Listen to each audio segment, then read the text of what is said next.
Hey, so I was feeling really bad about not going to Florida for the celebration of Mark. And I let the hurricane and all of the hoopla about the hurricane freak me out, and I made my decision to cancel on Friday morning, and I really wish I hadn't, because I wanted to be there. And I felt like I wanted to say something to Mark's parents, because I caught up with them a month ago when we were down for the funeral and all that, and I realized, wow, they were such a huge part of my life back when I was in high school, and I saw so much of them, and I really enjoyed seeing them again, and Mark's brothers too, but I really spent more time with his parents than with his brothers. But so I would like to talk a little bit, and if I had come to the ceremony at MCT, the event at MCT, I would have told some stories that they might have enjoyed hearing. So I'm going to see what I can do here in the car. It's not going to be the same thing as appearing on stage with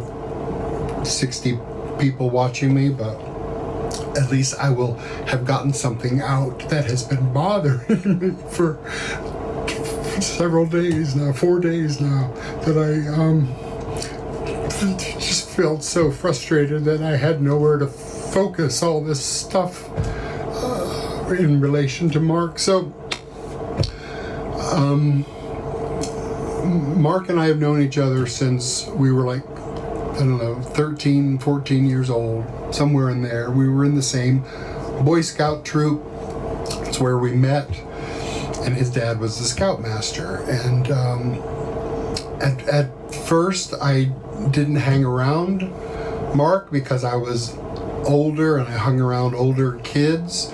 I hung around his brother John more than I did Mark and Mike Adkins and David Glenn and some of these other people, Ronnie Wilhelm.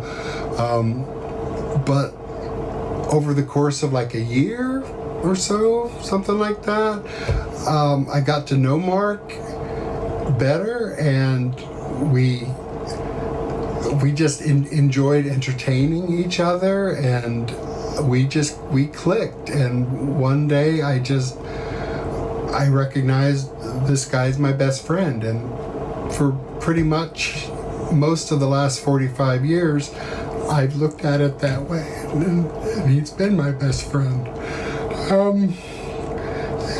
We were both quiet kids.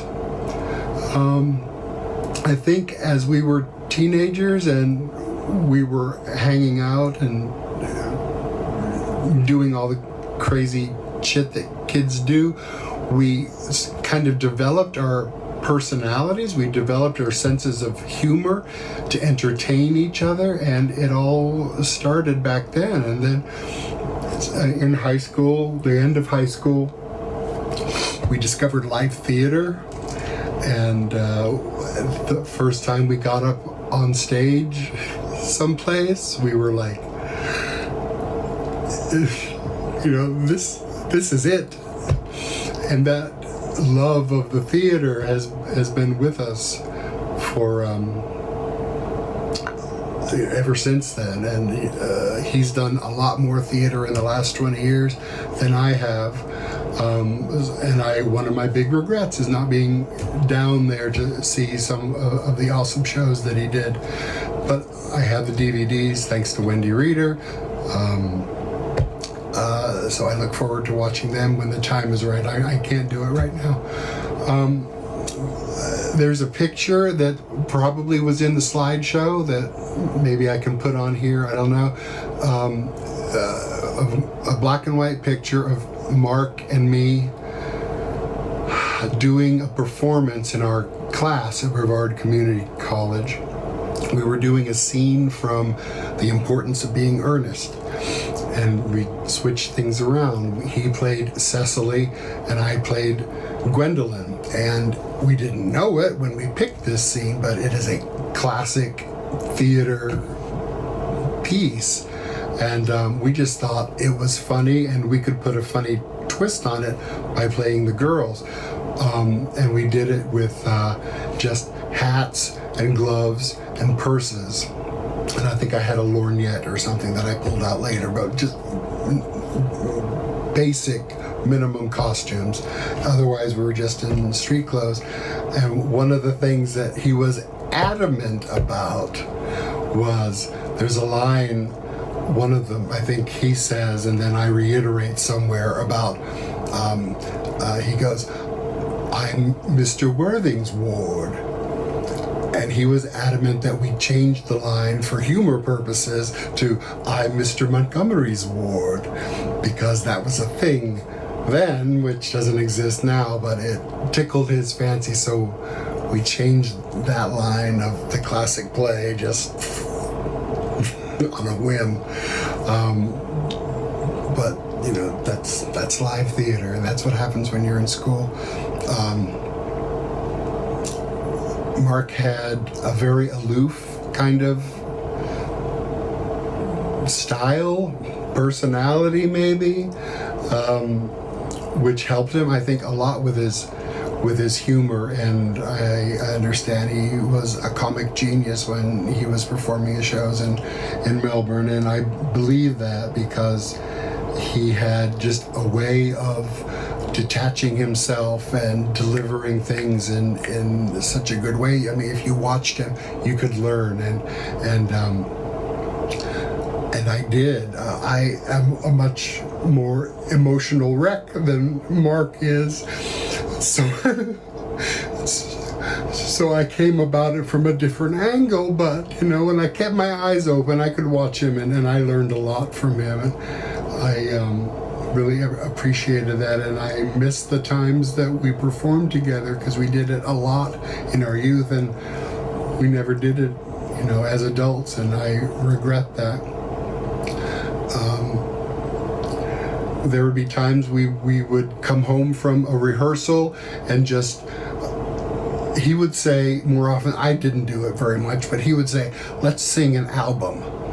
And we would turn the radio off and pick an album, usually a Queen album, not necessarily, and we would just go at it from start to finish, because we knew those albums pretty damn well. I miss that kind of a thing, you know, somebody to ride around with, who you can sing a cappella Queen songs and not care how we sound or what the other one is doing to ruin the song or whatever. You're just having fun and being carefree, and I miss that. You know, that's been a long time since I've had that, but the fact that Mark's gone now, it means I can't ever have that again, and that affects me.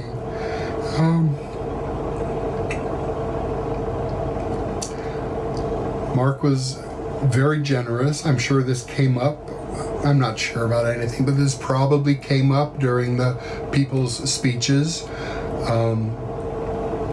There was a time a few years ago that Mark lent me $1,000 because I needed it for something, and when I was able to start paying it back, I would pay $20 here, $30 there, $40 at a time. One time I handed him a check for some of the amount. Maybe I had paid about $250 back to him, and I gave him the check, and he said, "Don't worry about it, you're good." And that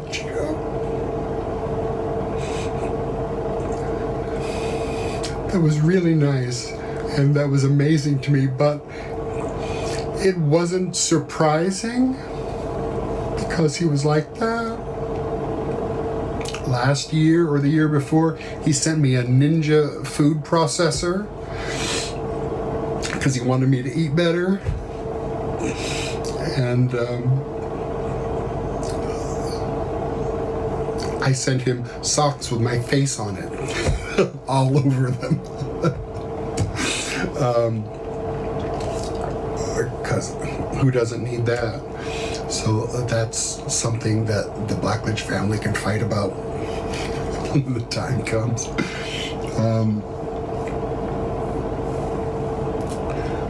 I don't know if you know about when we were kids and we went out canoeing to the island and we found pornography there. That might not be a story you've heard before, but Mr. Blackledge used to have canoes, maybe more than one, I don't remember, but one time when Mark and I were kids, we hitched up one of the canoes, went out to one of the islands in the Indian River where we had camped before, and we were just there for the day, messing around and exploring the island, and I found a campfire, embers and ashes and stuff from, who knows, a week, a month before we got there. And in those ashes of the campfire were these gay magazines, pornography, which I'd never seen before. And I picked them up, and I'm looking at them like, oh, this is different. And I'm cognizant of the fact that I can't look at it too long or show too much interest in this because that would be awkward. But Mark picks up one and he's looking at it and he's just flipping through it casually and like, okay, whatever, hands it back to me, and he's done with it. And I'm thinking, okay, I guess that answers questions I've had.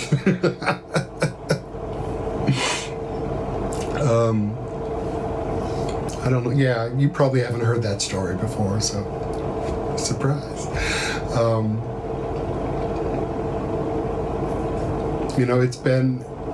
It's been a month, a little over a month since Mark passed away, and it still feels to me like some terrible mistake has been made, and somebody's going to come along and fix it. But they don't come, and it's not being fixed. And I'm having a hard time getting around that because I miss the contact and the plans to go on a vacation to Las Vegas or maybe Nashville. We hadn't quite nailed that down, but just doing stuff. And I can't put it into words, but I just wanted to thank the Blackledges for, you don't even know it, but you have been a part of my life for so long, because I've been friends with your son for, pretty much all my life. And he was awesome. And I, thank you for sharing him with me, because he meant the world to me. All right, that's enough. Thank you for hearing me out. Take care.